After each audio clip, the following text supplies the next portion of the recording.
นาแห่งชาติและสังคมคลื่นเพื่อการศึกษาพระพุทธศาสนาและวัฒนธรรมระบบ FM 104.5 เมกะเฮิรตซ์ รายการต่อไปเป็นรายการพลังแห่งชีวิตดำเนินรายการโดยสุนัย เหล่าหาวิวัฒน์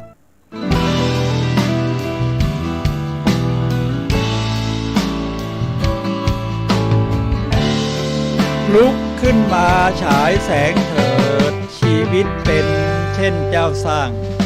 ขอต้อนรับเข้าสู่รายการพลังแห่งชีวิตรายการเพื่อการสร้างแรงบันดาลใจโดยผมสุนัย เหล่าหาวิวัฒน์ผู้ดำเนินรายการมาพบกับท่านผู้ฟังทุกวันเสาร์เวลา 11 โมงถึงเที่ยงทางสถานีวิทยุเพื่อการศึกษาพระพุทธศาสนาและวัฒนธรรมคลื่น FM 104.5 เมกะเฮิรตซ์ออกอากาศณ วัดฝาหินจังหวัดเชียงใหม่สำหรับผู้ชมที่ชมผ่านทางโทรทัศน์ออนไลน์ท่านผู้ฟังสามารถรับฟังได้ทางหมายเลขรับฟังได้ทางโซเชียลมีเดียนะครับทั้งทาง YouTube และ Facebook โดยพิมพ์คำว่าวัดฝาหินภาษาไทยท่านผู้ฟังครับรายการของเราเป็นรายการสดในช่วง15นาทีสุดท้ายก่อนหมดรายการท่านผู้ฟังสามารถโทรศัพท์เข้ามาซักถามได้ที่หมายเลข0857088122 นะครับเรียกว่าวันนี้ต้อนรับปีใหม่กันแม้จะเลยมา 2-3 วันแล้วครับเดี๋ยวผมก็จะกล่าวทักทายกับท่านกันครับวันนี้เราจะคุยกันในเรื่องปีใหม่ตั้งเป้าหมายใหม่พร้อมกับชีวิตใหม่นะครับท่านผู้ฟังครับสักครู่เดียวครับ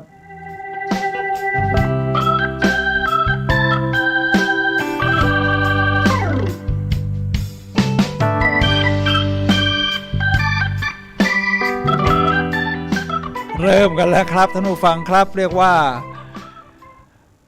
ลุกขึ้นมาฉายแสงเถิดชีวิตเป็นเช่นเจ้าสร้างเพราะว่าชีวิตนี่เป็นของเราอยู่แล้วนะครับเราเป็นผู้สร้างมันขึ้นมาท่านผู้ฟังครับจะเดินไปตามเส้นทางไหนเป็นอย่างไรนั้นมันอยู่ที่การกำหนดทิศทางของเราครับตอนนี้เราเพิ่งผ่านปีใหม่มาได้ไม่กี่วันนี้ตรงกับวันที่8นะครับวันที่8วันเสาร์ก็เป็นวันเด็กแห่งชาติเรียกว่าเด็กๆนี่เขาก็ต้องสร้างชีวิตกันเช่นเดียวกันครับปีนี้แม้จะซบเซาเหงาหงอยหน่อยแต่ก็มีละเนื่องจากว่าโควิดนี่นะครับแต่ว่าตอนนี้ก็เริ่มซาแล้วกลายเป็นโอมิครอนซึ่งเชื้อก็จางกันไปแล้วนะครับเศรษฐกิจอะไรก็รุ่งเรืองขึ้นฉะนั้นก็จะมีบางที่ที่จัดอยู่นะครับผมก็ยังไปถ่ายรูปกันที่แอร์พอร์ตพลาซ่าเชียงใหม่เซ็นทรัลแอร์พอร์ตนะครับก็เรียกว่าได้ดูบรรยากาศของเด็กๆทีนี้แต่การตั้งเป้าหมายใหม่สำคัญอย่างไรครับแน่นอนครับท่านผู้ฟังครับเวลาเราผ่านเข้ามาในปีใหม่นี้นะครับเป็นเรื่องธรรมดาครับที่เราจะเลยปีเก่ามาแล้วทบทวนชีวิตก็ทบทวนแล้วนะครับคราวนี้มันเริ่มต้นปีใหม่เราจะมุ่งหน้ากันอย่างไรดีตรงนี้สำคัญนะครับอย่าปล่อยให้ชีวิตลอยไปตามกระแสไม่มีทิศมีทางคนเราเกิดมาในอย่างมีความหมายนะครับว่าเราเกิดมาเพื่ออะไรจะทำอะไรจะเป็นอะไรฉะนั้นตอนนี้ปีใหม่นี้นะครับเป็นโอกาสที่ดีแล้วครับที่เราจะกำหนดเส้นทางชีวิตของเราโดยการตั้งเป้าหมายใหม่พร้อมทั้งชีวิตใหม่เดี๋ยวเราจะเริ่มเข้าสู่รายละเอียดกันครับท่านผู้ฟังครับ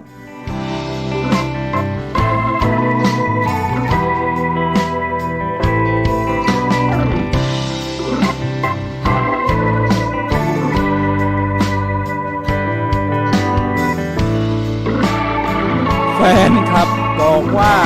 ยอดเยี่ยมทั้งภาพทั้งเสียงนะครับเดี๋ยวผมก็จะดูรายการนิดหน่อยเป็นเรื่องธรรมดาของดีเจครับอยากจะดูเราเวลาเราส่งทางโซเชียลมีเดียทั้ง Facebook ทั้ง YouTube นี่รายการเป็นอย่างไรหน้าจอเป็นอย่างไรนะครับก็เรียกว่าวันนี้นะครับ ผ ก็ได้ดูกันมาแล้วก็นี่ก็เห็น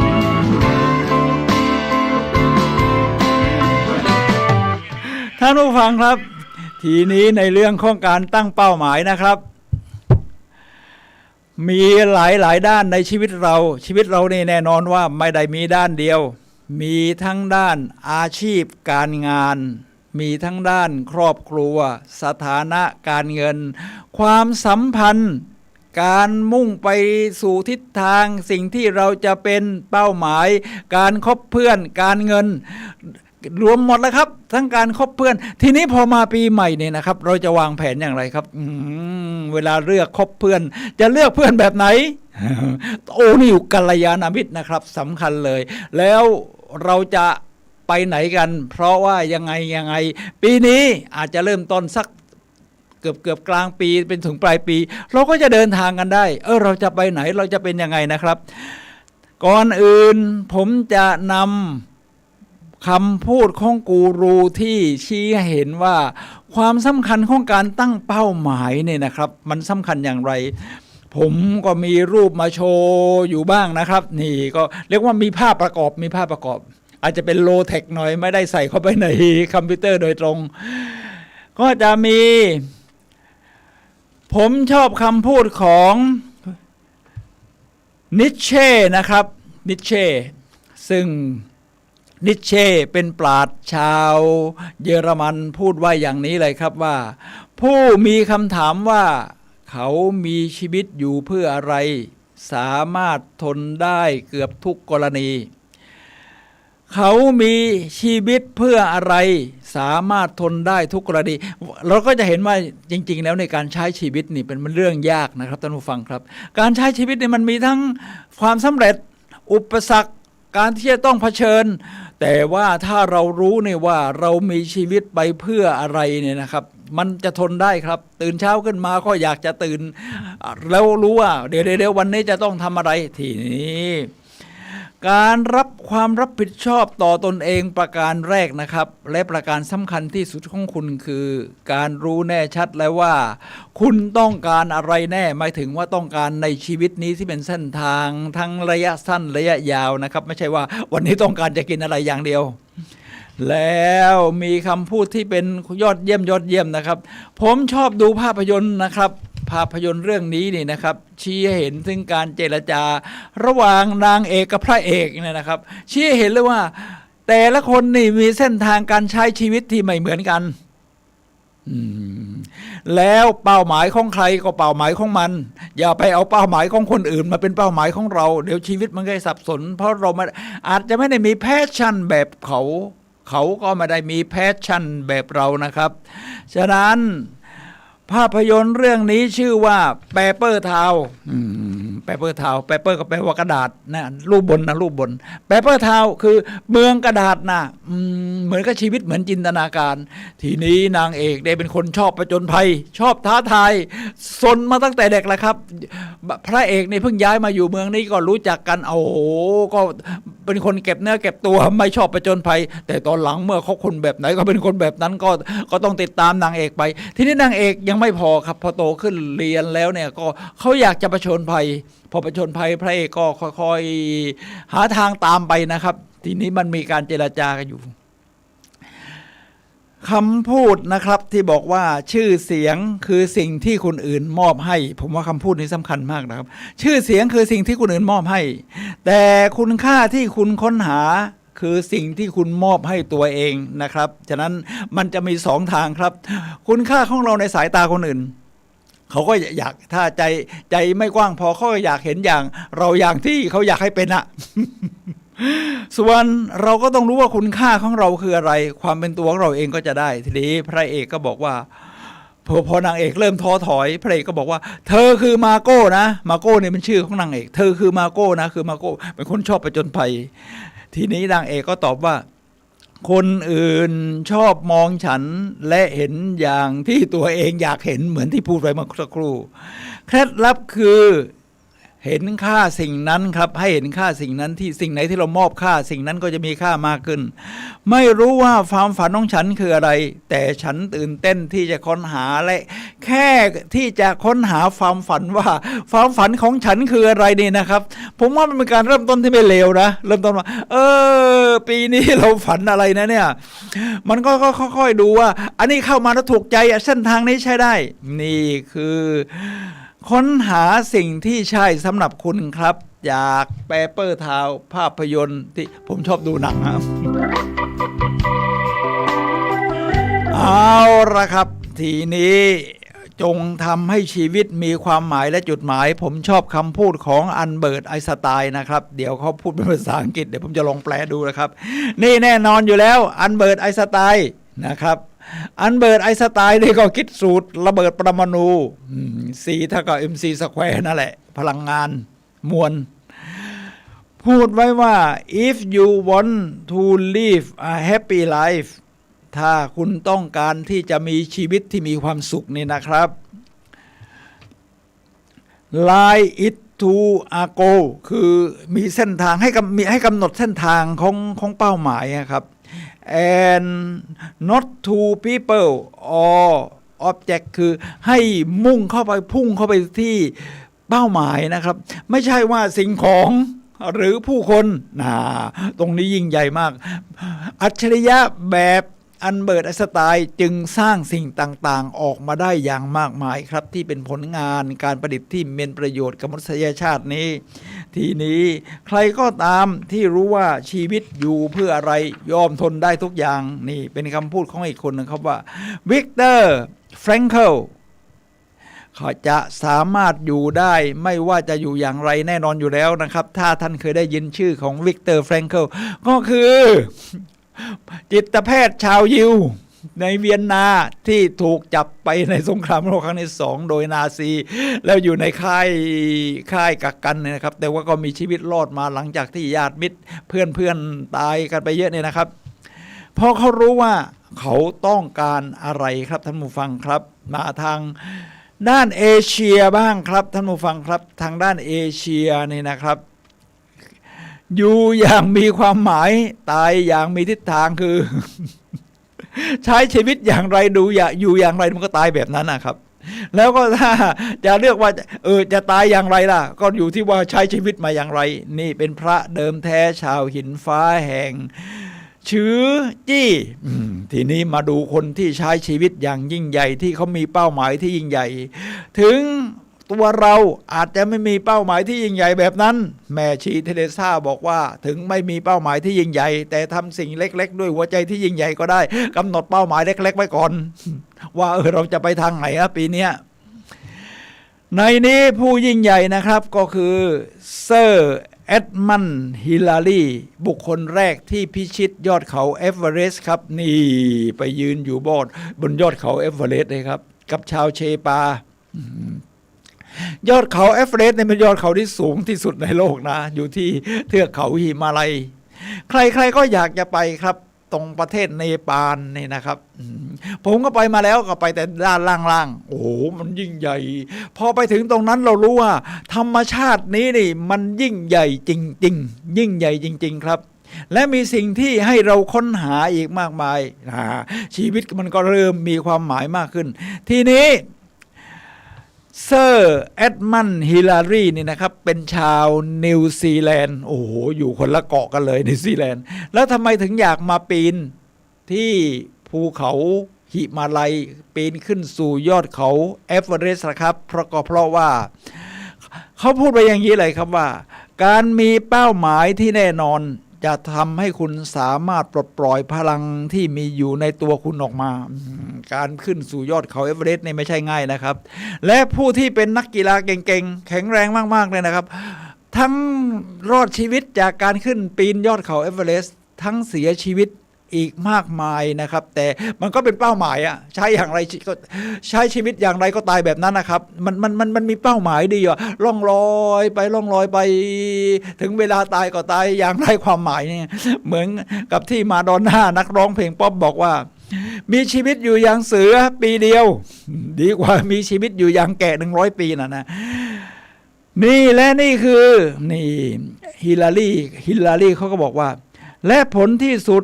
สิ่งต่างๆก็จะบังเกิดตามมาฉะนั้นเมื่อคุณมีเป้าหมายที่ยิ่งใหญ่นะครับคุณก็จะดูดสิ่งต่างๆเข้ามาเขาก็จะมีทั้งวิธีการทำให้หัดซ้อมปีนเขานี่แหละครับคือแรงจูงใจให้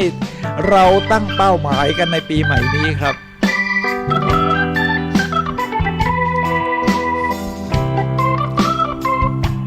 ทีนี้ผมเป็นคนชอบเดินทางเวลาดูหนังเนี่ยนะครับหนังภาพยนตร์เรื่องไหนที่เป็นเรื่องของการเดินทางเนี่ยผมชอบมากหนังเรื่องนี้เนี่ยชื่อว่าเฮกเตอร์นี่เฮกเตอร์ and the Search of Happiness นี่เหลืองๆนี่ทำเป็นรูปคนยิ้มนะครับเฮกเตอร์เมื่อสักครู่นี้เป็นรูปของฮิลลารีนะครับปีนยอดเขาเอเวอเรสต์และนี่คือภาพยนตร์เรื่องเฮกเตอร์เขาจะไปค้นหาความสุขนะก็เดินทางกัน ก็เรียกว่าเส้นทางใครเส้นทางมันเนี่ยนะครับเป้าหมายของใครก็ของคนนั้นเขาก็เดินทางไปกับแฟนรอบโลกเลยครับเจอที่โน่นชอบบ้างไม่ชอบบ้างส่วนใหญ่ก็จะชอบการผจญภัยทีนี้มีการเจรจาระหว่างนางเอกผมก็จับประเด็นเวลาผมดูหนังเนี่ยผมก็ชอบเวลาเขาเจรจากันหรือเวลาตั้งเป้าหมายที่มันลึกซึ้งก็จะจดเป็นคำพูดเอาไว้ครับทีนี้คำยอดเยี่ยมที่ได้มาจากหนังเรื่องนี้ในเรื่องของการตั้งเป้าหมายเขาอันดับแรกตั้งเป้าหมายอันดับแรกนะครับตั้งเป้าหมายอันดับที่สองไปให้ถึงอันดับที่สามรู้สึกดีขึ้นคือความรู้สึกดีขึ้นมันอยู่ระหว่างการเดินทางแล้วครับหรือตั้งแต่เริ่มเดินทางมันก็รู้สึกดีแค่วางแผนก็รู้สึกดีแล้วครับสำหรับผมเนี่ยผมชอบเดินทางอยู่แล้วแค่วางแผนยังรู้สึกดีเลยครับและ4เดินหน้าต่อไปนี่คือภาพยนตร์เรื่องเฮกเตอร์นะครับและเป็นคติประจำตัวของผมพระเอกพูดอย่างนั้นนะครับคำพูดของพระเอกนี่เป็นจิตแพทย์นะครับนำแสดงโดยไซมอนเพ็กก็ลองไปหาดูนะครับว่าในหนังเนี่ยก็ตั้งเป้าหมายกันแบบนี้เลยละครับ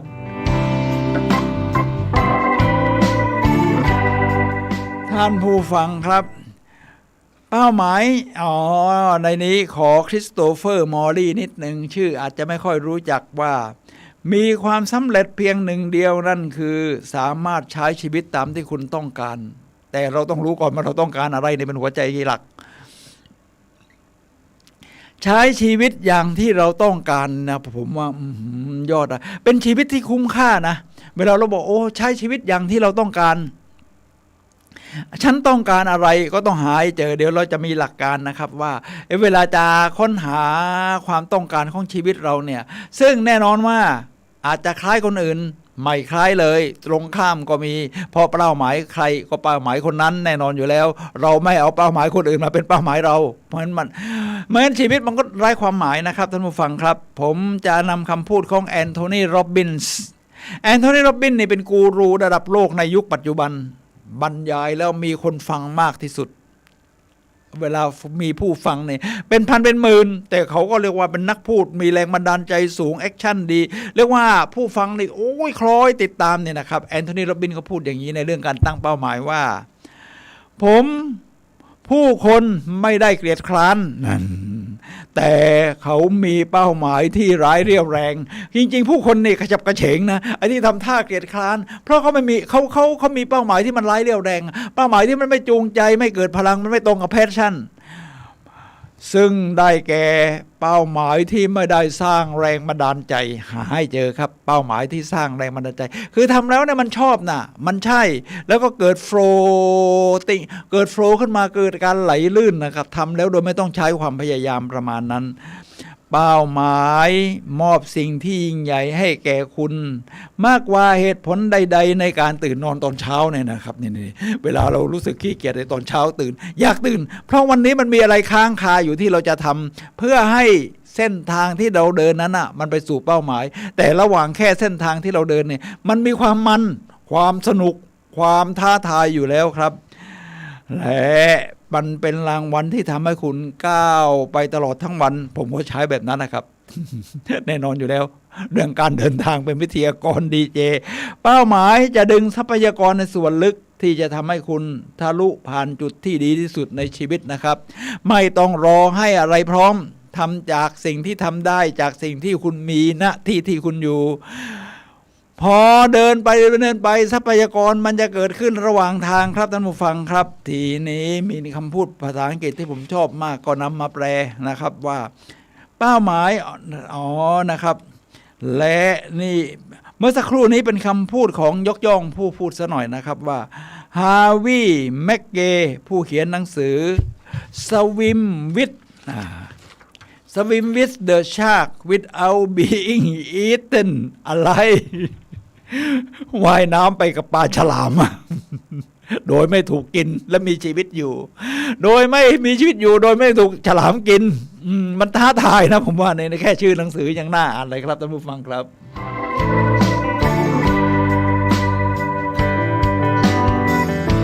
การเดินทางเพื่อสู่เป้าหมายในส่วนลึกหัวใจหรือแพชชั่นนี่นะครับก็เหมือนการเวลาเรามีแพชชั่นมีเป้าหมายนี่นะครับถึงจะสร้างไว้ไกลมันยังไปไม่ถึงนี่ก็ไม่เป็นไรนะครับแต่มันช่วยเราได้ยังไงอย่างอีลอนมัสก์นี่เขามีเป้าหมายที่ยิ่งใหญ่มากเลยเช่นมีรถเทสลาซึ่งเป็นรถที่ใช้พลังงานน้อยที่สุดเขากำลังทำเรียกว่าท่องเที่ยวอวกาศแล้วก็กำลังจะไปดาวอังคารโอ้นี่เป็นเป้าหมายที่ยิ่งใหญ่มากเป็นไปดาวอังคารเนี่ยนะครับเหมือนโคลัมบัสจะออกจากยุโรปไปอเมริกาประมาณนั้นเมื่อ100 ปีก่อนนี่นะครับท่านผู้ฟังครับอีลอนมัสก์นี่เขาก็มีเป้าหมายที่สูงมากทีนี้มันมีสำคัญยังไงครับเมื่อมีเป้าหมายเนี่ยครับว่าการก็เหมือนการเมื่อเรามีเป้าหมายหรือที่มันเป็นแพชชั่นเนี่ยนะครับมันเหมือนกับว่าเหมือนกับเรามองดูดวงดาวบนท้องฟ้าเนี่ยนะครับโดยเฉพาะดาวเหนือที่เป็นดาวที่เรากำหนดเอาไว้แล้วเนี่ยนะครับถึงจะเอื้อมไม่ถึงแต่มันก็ช่วยให้เราไม่หลงทางนะครับท่านผู้ฟังผมจะนำคำพูดของกวีนักแต่งเพลงนักเขียนเรียงความและนักการเมืองอังกฤษบ้างครับก็ชื่อว่าโจเซฟแอคกิสันมี3 สิ่งสำคัญที่ทำให้ชีวิตมีความสุขได้ก็คือความสุขจากส่วนลึกนะครับจากส่วนลึกไม่ต้องรอให้ใครมายกย่องไม่ต้องรอให้ใครมามอบของมอบตำแหน่งมี3 สิ่งสำคัญที่ทำให้ชีวิตเป็นสุขได้ก็คือการมีอะไรบางอย่างไว้ทำที่ทำแล้วมันเกิดแพชชั่นเกิดการลื่นไหล2การมีใครบางคนไว้รักมีแล้วยังไม่ได้ยังเดือนหน้า14 กุมภาพันธ์ก็จะเป็นวันแห่งความรักแล้ว3การมีบางสิ่งไว้ให้คาดหวังถึงให้คาดหวังถึงไม่ใช่ทำถึงเป้าหมายนี้แล้วไม่รู้จะไปไหนต่อแล้วมันเป็นเป้าหมายสูงสุดในชีวิตที่ฉันตั้งเอาไว้ไม่รู้จะไปไหนต่อมันต้องรีบตั้งเป้าหมายใหม่ทันทีโดยเฉพาะเมื่อมาถึงปีใหม่แบบนี้นี่นะครับปีใหม่ปีที่แล้วคุณอาจจะทำได้เรียบร้อยพอมาถึงปีนี้คุณก็ตั้งเป้าหมายใหม่แล้วเวลาเป้าหมายได้ตั้งในคุณก็ปรับเปลี่ยนได้นะทั้งระยะสั้นระยะยาวฉะนั้นการมีบางอย่างไม่ให้คาดหวังถึงซึ่งผมก็คาดหวังเหมือนกันนะแม้อย่างเดินทางนี่แม้จะเดินทางมาเที่ยวมารอบโลกแล้ว67 ประเทศเนี่ยนะครับแต่ก็ยังคาดหวังนะเพราะมีบางประเทศยังไม่ได้ไปหรอก เพราะมันไกลมันยาก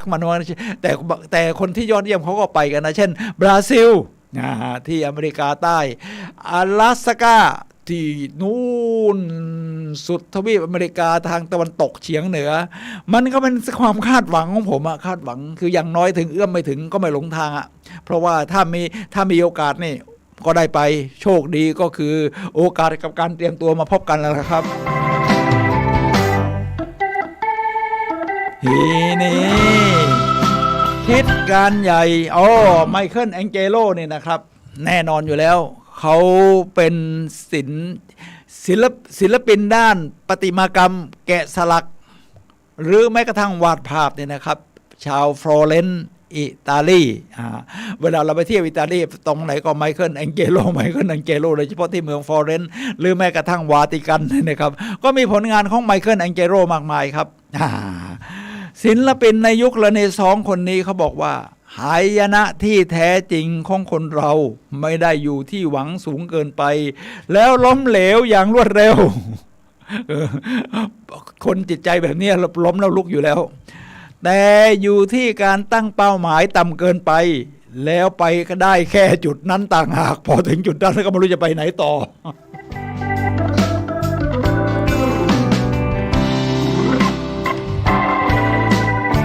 เดี๋ยวเราจะเข้าขั้นตอนทีนี้เป็นขั้นตอนสำคัญนะครับที่จะกำหนดว่าเราจะกำหนดเป้าหมายกันอย่างไรคือเป้าหมายนี่เป็นวิธีการเฉยๆนะครับส่วนเป้าหมายที่เป็นเนื้อเป็นตัวจริงๆเดี๋ยวจะอยู่ข้องกับผู้ฟังแต่ละท่านครับเอาละครับในนี้สุภาษิตจีนนี่มันชอบคำพูดที่มาต่อยอดว่าโดยเซซิลีเอ็มสปริงเกอร์เขาบอกว่าแน่นอนมีสุภาษิตอยู่แล้วเป็นสุภาษิตจีนก็เกี่ยวเดินทางไกลก็หมื่นลี้นี่เขาเป็นฝรั่งเขาก็พูดว่าเดินทางไกล10,000 ไมล์เริ่มต้นจากก้าวแรกแล้วจะไปไหนล่ะเขาก็เลยต่อท้ายว่าพร้อมกับแผนที่1 ฉบับแผนที่นี่คือเป้าหมายที่เรากำหนดไว้ครับว่าเราจะไปไหนจะไปไหนฉะนั้นขั้นตอนที่สำคัญที่สุด3ขั้นตอนที่ถูกค้นพบซ้ำแล้วซ้ำเล่านี่นะครับโดยกูรูนะครับกูรูที่ว่านี้ก็คือไบรอันเทรซี่นี่เขาเขียนหนังสือ Eat This Frog เช่นกินกบตัวนั้นแซ่บมีแปลเป็นไทยเยอะเขาเป็นทั้งนักเขียนนักพูดเนี่ยนะครับแปลเป็นไทยเยอะหลายเล่มเลยของไบรอันเทรซี่พูดไว้ว่าผู้ที่ประสบความสำเร็จเกือบทุกคนได้แก่ 1. ตัดสินใจที่แน่วแน่ว่าคุณต้องการอะไรต้องให้แน่วแน่นะครับอย่าให้สิ่งแวดล้อมชักให้เขวเพราะก็สิ่งอื่นคนอื่นก็พร้อมที่จะชักนำให้คุณมาประกอบเป็นตัวประกอบสนับสนุนเส้นทางของเขาเหมือนกัน 2. ลงมือปฏิบัติถ้าเขียนแผนไว้เฉยๆโดยไม่ได้ทำอะไรก็ไม่มีอะไรเกิดขึ้นข้อที่ 3 เตรียมพร้อมที่จะปรับเปลี่ยนเส้นทางของคุณอย่างต่อเนื่องทุกวันทุกชั่วโมงถ้าเป็นไปได้ทุกชั่วโมงนี่ยอดเยี่ยมเลยครับฉะนั้นเราต้องรู้ว่าเราจะไปไหนจะทำให้การใช้ชีวิตของเรายอดเยี่ยมฟริดริช นิเช่เนี่ยนะครับก็พูดว่าคนที่รู้สาเหตุของการมีชีวิตอยู่ย่อมทนได้ทุกวิถีทางครับนี่นะครับชีวิตเป็นเรื่องยากแต่เราทนได้เพราะเรารู้ว่าสาเหตุที่เรามีชีวิตอยู่นี่เราอยู่เพื่ออะไรเดี๋ยวจะสู่กุญแจ3 ดอกนะครับมุ่งสู่เป้าหมายที่มี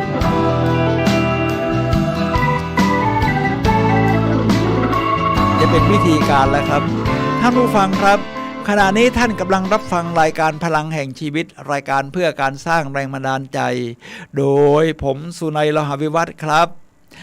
มาพบกับท่านผู้ฟังในช่วงของพึ่งเลยปีใหม่มาได้ 7-8 วันนี้เป็นวันเด็กแห่งชาติเนี่ยนะครับท่านผู้ฟังครับฉะนั้นยังอยู่ในช่วงที่เราตั้งเป้าหมายชีวิตกัน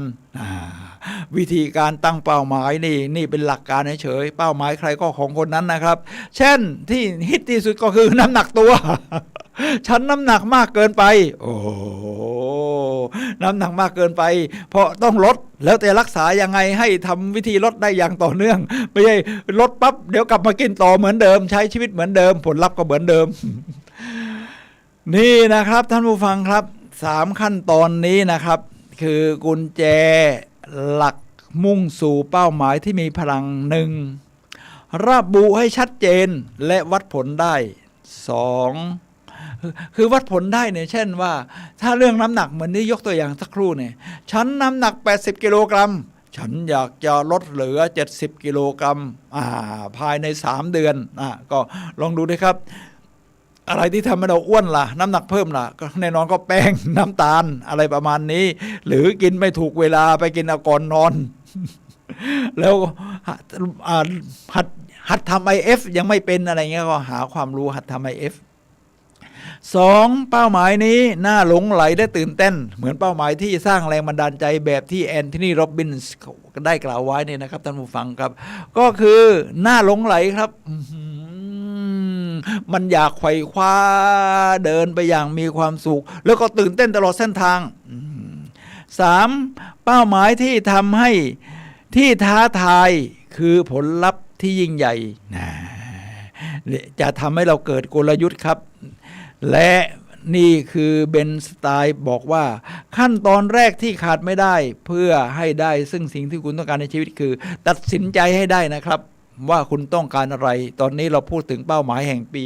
ก็ลองดูครับปีนี้ต้องการอะไร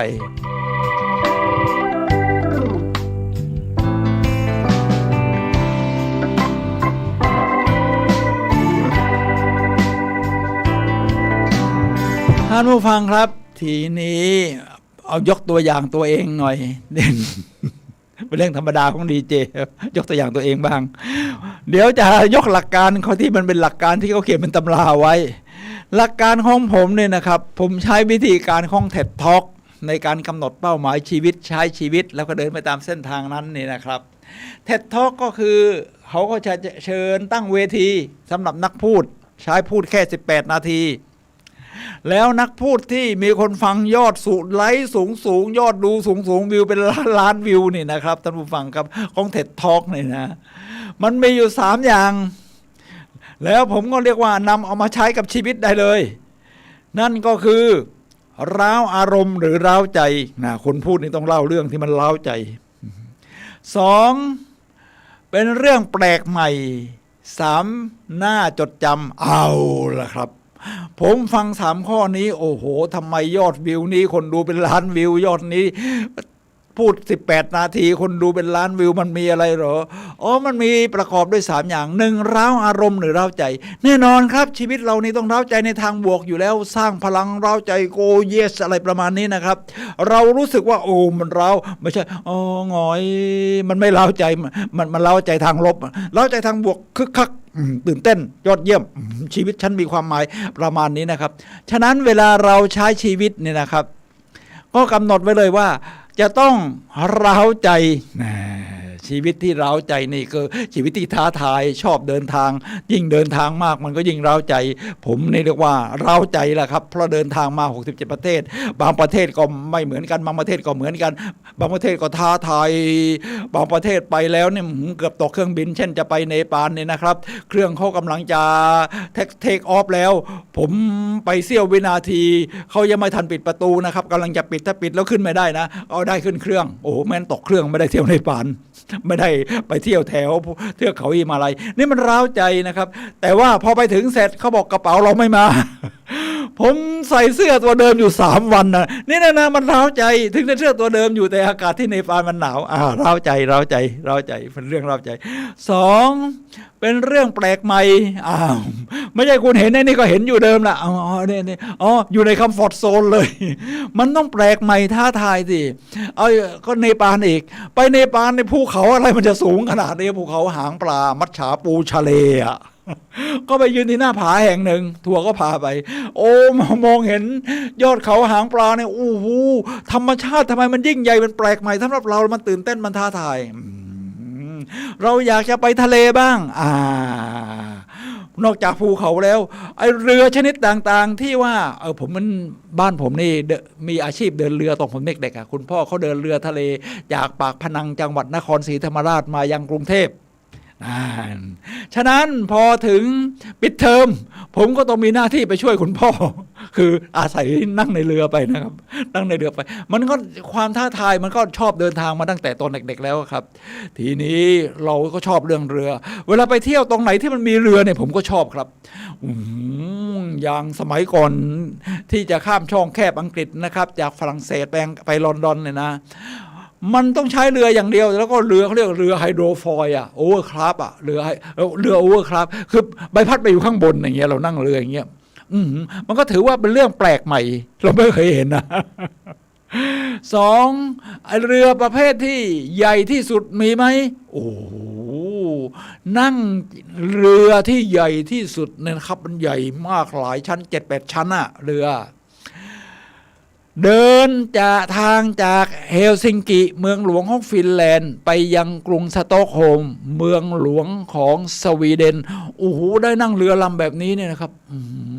นี่มันแปลกใหม่สำหรับเราฉะนั้น1เป็นเรื่องร้าวใจร้าวอารมณ์2 แปลกใหม่3หน้าจดจำเรื่องที่ผ่านมาชีวิตมันไม่มีอะไรน่าจำเลยมันมีแต่น่าเบื่อไม่เอานา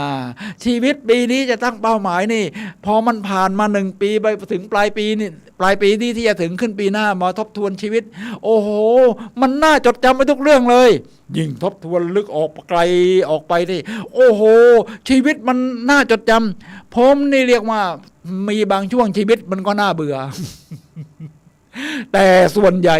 มันน่าจดจำครับทีนี้ที่น่าจดจำนี่เป็นยังไงครับเดินทางชอบเที่ยวอยู่แล้วเพราะเป็นแพชชั่นของผมเนี่ยนะคือเดินทางผมก็ถ่ายรูปสมัยก่อนถ่ายรูปทีนี้เวลาจะดูรูปเนี่ยมันก็ดูยากนะสมัยโบราณนะเขายังไม่มี YouTube แต่พอในสมัยนี้เราเอารูปพวกนี้นะครับมาตัดต่อแล้วก็ทำเป็นแผนที่ว่าเราเดินทางจากนี้ไปนี้มันเป็นยังไงไกลขนาดไหนเดินทางนานเท่าไหร่โอ้โหแต่ละเรื่องมันน่าจดจำนะครับนี่แต่อย่างตอนนี้นี่กำลังทำอยู่ที่ฮาวายเกาะฮาวายประเทศสหรัฐอเมริกาโอ้โหฮาวายนี่มันอยู่กลางมหาสมุทรแปซิฟิกนะครับ2 ฝั่งไกลจากทั้งฝั่งเอเชียฝั่งอเมริกานี่เยอะมากโอ้โหแล้วมันจะมีกิจกรรมอะไรโอ้โหมีสิ่งท้าทายเยอะให้น่าจดจำทั้งไม่ว่าจะเป็นตลาดกลางคืนเขาเรียกว่าตลาดนานาชาติอะไรอย่างนี้นะครับล้อวนรอบเกาะอย่างนี้เป็นต้นนี่แหละครับมันมีสิ่งให้เราได้จดจำมากมายครับมันเรื่องน่าจดจำสร้างเรื่องแบบนี้เดี๋ยวเราจะกำหนด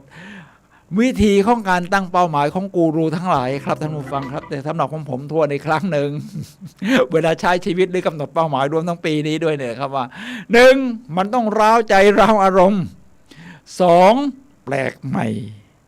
3. น่าจดจำครับ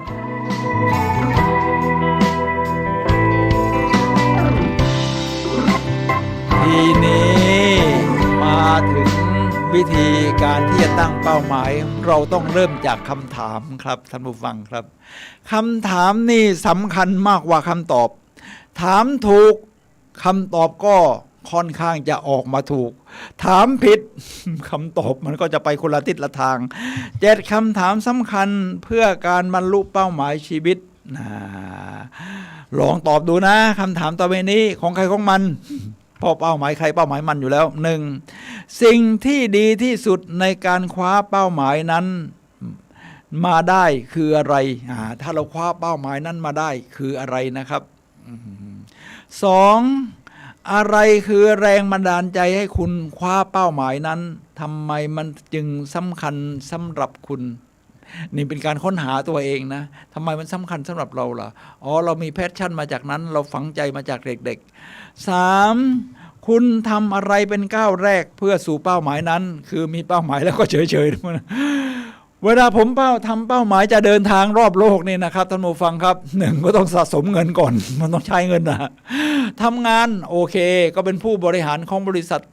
การเงินที่มันใหญ่มันก็มีทั้งโบนัสทั้งเงินเดือนมันก็ใช้ได้นะแต่เราก็ต้องรู้จักวิธีใช้ขอแทรกนิดหนึ่งเป้าหมายของการหาเงินก็เรื่องหนึ่งเป้าหมายของวิธีใช้เงินนี่ก็ต้องกำหนดนะครับท่านผู้ฟังครับไม่ใช่ได้เงินมาน้อยกินน้อยใช้มากกินมากไม่ใช่มันก็เวลาได้มามากแบบนี้นี่นะครับมันก็ต้องกำหนดว่าตรงนี้สำหรับลงทุนตรงนี้สำหรับซื้อใช้กินในตอนนี้สำหรับความบันเทิงเที่ยวระยะยาวก็ต้องแบ่งเป็นซองกล่องไว้เลยนะผมก็แบ่งเป็นกล่องสะสมมาเลยมาถึงมีเงินพอที่จะเที่ยวได้รอบโลกนี่นะครับฉะนั้นอะไรคือแรงผลักดันให้คุณคว้าเป้าหมายนั้นทำไมจึงสำคัญสำหรับคุณ 3. คุณทำอะไรเป็นก้าวแรกเพื่อสู่เป้าหมายนั้นนะครับ 1. เก็บเงิน 2. หาความรู้คือเตรียมตัวให้พร้อมนะครับผมก็สมัยนั้นทำงานอยู่แถวถนนท่าแพมีร้านชื่อดวงกมล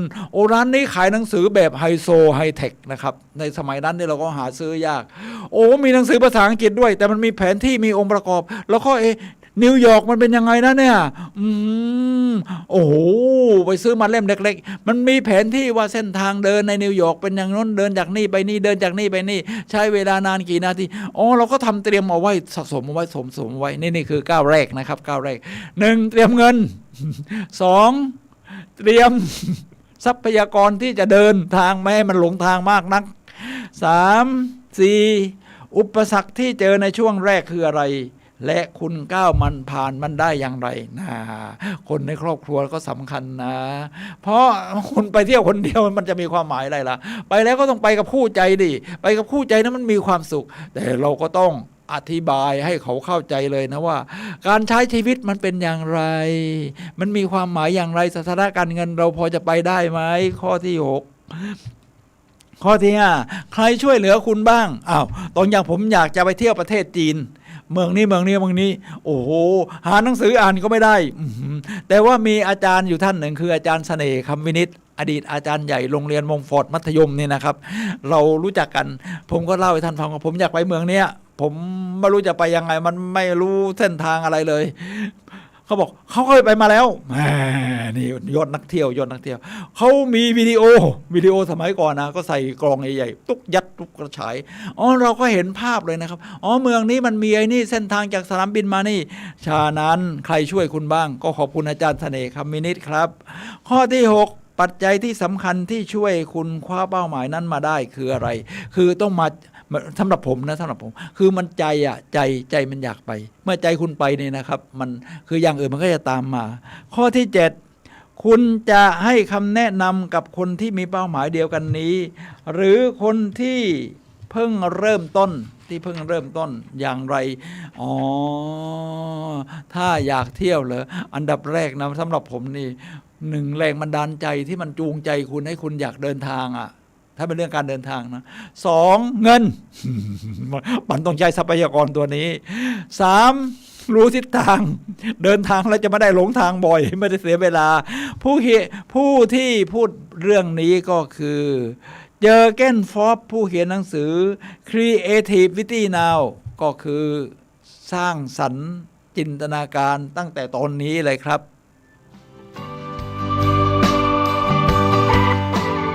ท่านผู้ฟังครับขณะนี้ท่านกำลังรับฟังรายการพลังแห่งชีวิตรายการเพื่อการสร้างแรงบันดาลใจโดยผมสุนัย ลหวิวัฒน์ผู้ดำเนินรายการเนี่ยนะครับมาพบกับท่านผู้ฟังทุกวันเสาร์เวลา 11 โมงถึงเที่ยงทาง FM 104.5 เมกะเฮิรตซ์เชียงใหม่วันนี้เราคุยกันในเรื่องปีใหม่ตั้งเป้าหมายใหม่สู่ชีวิตใหม่นะครับเราพูดกันทั้งตัวอย่างผมบ้างแทรกเข้าไปทั้งของกูรูทั้งหลายคำพูดที่เราจำว่าทำไมต้องตั้งเป้าหมายที่นี้สักครู่เดียวครับท่านสามารถโทรศัพท์เข้ามาซักถามได้นะ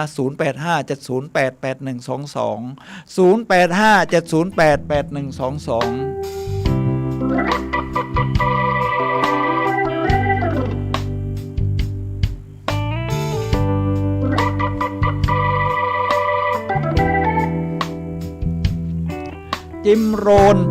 นกูรูสร้างแรงบันดาลใจเป็นบิดาของกูรูทั้งหลายในยุคใหม่เนี่ยนะครับบอกว่าการไปสู่เป้าหมายนั้นคุณจะกลายเป็นคนที่คู่ควรกับการไปสู่จุดนั้นคือมันทำให้เรากลายเป็นและทีนี้กลยุทธ์อำนาจการปลดปล่อยเป้าหมายครับผมจะมาถึงตรงนี้เลยคำตัวกระตุ้นที่ยิ่งใหญ่4อย่างที่คนเขาอยากทำให้คนเขาอยากทำอะไร1การเป็นที่ยอมรับอันนี้เป็นตามหลักมัสโลว์นะ2พวกเขาชอบ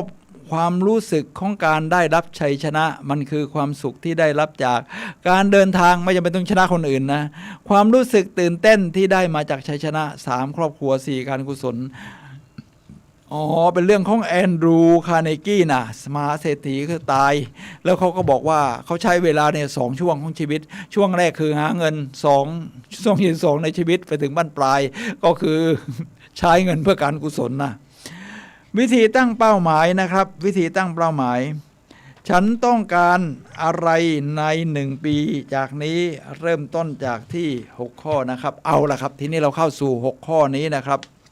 ตรงนี้ถือว่าเป็นหัวใจที่ทุกท่านใช้ในการตั้งเป้าหมายครับวิธีการของใครก็ของคนนั้นอย่าเอาเป้าหมายของคนอื่นมาเป็นของเรานะครับท่านผู้ฟังครับ6ข้อนี้คือ1ฉันต้องการทำอะไรนี่คือเรื่องสำคัญครับรวมทั้งอาชีพการงานซึ่งให้ได้เงินมาเป็นปัจจัยที่สำคัญในการเลี้ยงชีพเราก็สำคัญฉันต้องการทำอะไรนะครับผมมีคุณศิรินันท์ภรรยาผมนะครับเขาก็มีเพื่อนใน YouTube ที่เป็นหมอหลายคนหมอทั้งนักเที่ยว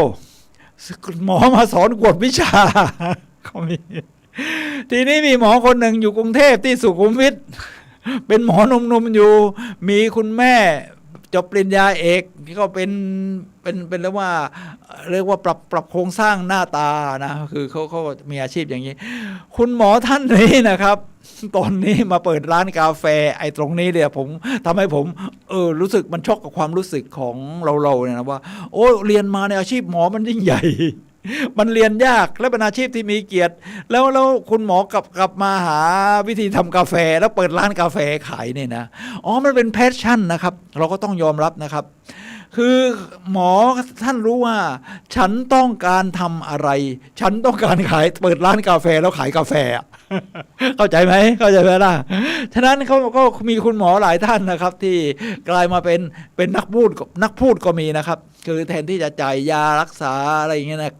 ก็มีกลายมาเป็นนักพูดอย่างหมอสลินสอนเรื่องสุขภาพป้องกันโรค NCD อะไร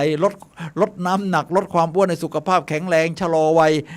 ฉันต้องการทำอะไรทุกท่านก็หาครับฉันต้องการทำอะไรข้อที่2ฉันต้องการเป็นอะไรตรงนี้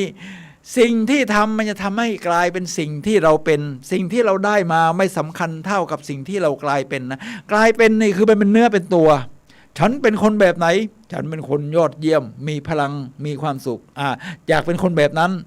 ท่านก็หาวิธีของท่านว่าฉันอยากเป็นคนตื่นเต้นเร้าใจฉันเป็นคนสง่าผ่าเผยท่านก็หาในสไตล์ของเราฉันเองฉันต้องการเป็นอะไรฉันอยากทีนี้เวลาเป็นนี่อาจจะสัมพันธ์กับอาชีพเช่นฉันอยากเป็นนักกฎหมายฉันอยากเป็นจิตรกรฉันอยากเป็นคีตกวีประพันธ์เพลงมันมีหลายอาชีพที่มันแปลกๆนะสมัยนี้มันไม่เหมือนสมัยก่อนละสมัยก่อนนี่ก็ต้องไปเรียนบัญชีเรียนเศรษฐศาสตร์แล้วก็ มาทำงานประจำเดี๋ยวนี้อาชีพมันก็หลากหลายถึงจบด้านนี้ไม่จำเป็นต้องทำด้านนี้ฉันต้องการเป็นอะไรข้อที่3ฉันต้องการเห็นอะไรอยากเห็นอะไรครับอยากเห็นภูเขาที่สูงที่สุดในโลกยอดเขาเอเวอเรสต์ฉันอยากเห็นเรือที่มันใหญ่ที่สุดในโลกฉันก็อยากเห็นที่ฟินแลนด์เรือไวกิ้งเรือประเภทนี้นะครับที่ล่องท่องเป็นเรือท่องเที่ยวแต่มันใหญ่มากเลยครับข้อที่4ฉันต้องการมีอะไรเอามาไว้ท้ายๆมันไม่สำคัญกับเหมือนกับสิ่งที่เรากลายเป็นหรอกแต่มันก็จะเป็นต้องมีต้องมีฉันอยากมีบ้านตอนทำงานเนี่ยผมก็ไม่ได้สร้างบ้านใหญ่โตนะครับคือเราใช้ชีวิตส่วนใหญ่ก็อยู่ในที่ทำงานมากบ้านเราก็เอาแค่พอได้แต่ว่าฉันอยากมีอะไรฉันตั้งเป้าหมายเลยฉันเกษียณแล้วเนี่ยอยากอยู่อย่างสบายตื่นมาในสงบแล้วก็เห็นเทือกเขาผมก็ฝันไว้แบบนั้นนะครับผมก็อยากมีบ้านสักหลังหนึ่งที่มันดูใช้ได้เอาคราวนี้นี่พอเกษียณมันก็มีจริงเพราะเรามีเป้าหมายอยู่ในหัวฉันอยากมีก็เลยเริ่มซื้อที่เสร็จก็สร้างบ้านก็พอใช้ได้นะหลังพอใช้ได้แล้วก็ตื่นเช้ามามองเห็นดอยคำมองเห็นดอยสุเทพ2 ดอยเลยมันยอดขนาดนั้นนะฉันอยากมีอะไรข้อที่5ฉันต้องการไปไหนอันนี้นะมันสำคัญสำหรับผมเลยละเพราะผมชอบเดินทางไงฉะนั้นผมต้องการไปไหนรอบโลกเนี่ยมันจะไปไหนนะเนี่ยชีวิตคนเรา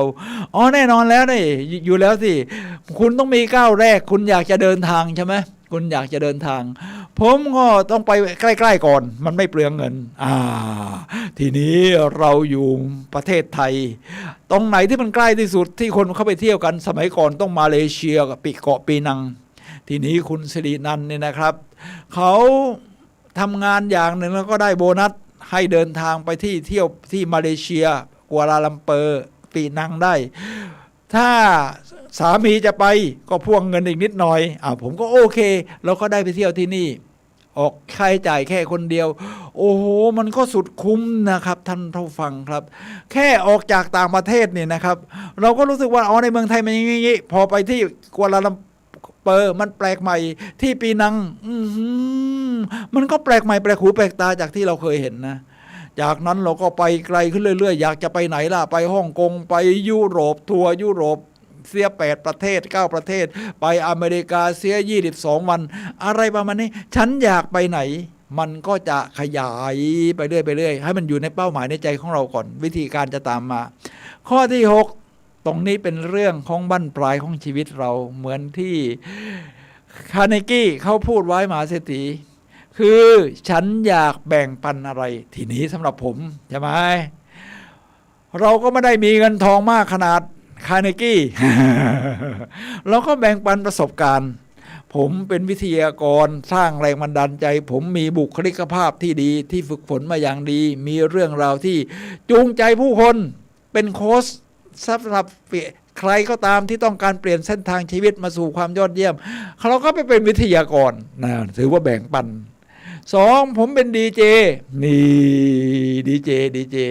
ก็เอาเรื่องราวที่เราค้นคว้านะครับเวลาจะมาบรรยายแต่ละครั้งนี่ก็เรียกว่าก็ต้องค้นคว้ามานะครับและเรามีพื้นฐานแบบนี้อยู่แล้วเราเป็นนักพูดเราก็มาแบ่งปันกันผมแบ่งปันใน YouTube ใครที่ชอบท่องเที่ยวก็เข้าไปดูได้ครับตอนนี้ก็ทำมาหลาย10คลิปแล้วก็มีเยอะพอสมควรประเทศโน้นประเทศนี้ประเทศนั้นก็เข้าไปดูภาคไทยเพราะส่วนใหญ่เราไปดูมันก็จะภาคภาษาอังกฤษนะฟังทันบ้างไม่ทันบ้างนะครับถ้าเอาภาษาไทยก็สุนัยทัวร์พิมพ์ภาษาอังกฤษสุนัยทัวร์ก็ดูได้หลายๆอย่างนะครับนี่แหละครับคือ6หัวข้อที่กำหนดว่าเราจะตั้งเป้าหมายอะไรกันอย่างไรทีนี้นะครับเป้าหมายก่อนจะจบเหลือสัก4นาทีก็บอกว่ามันมีเป้าหมายระยะสั้นกับเป้าหมายระยะยาวเอาเป้าหมายระยะสั้นก่อนนะครับอันนี้ของจิมโรนเหมือนกับตันเรือกำหนดเส้นทางระยะยาวเพื่อมุ่งไปสู่จุดหมายปลายทางแต่กระนั้นในระหว่างทาง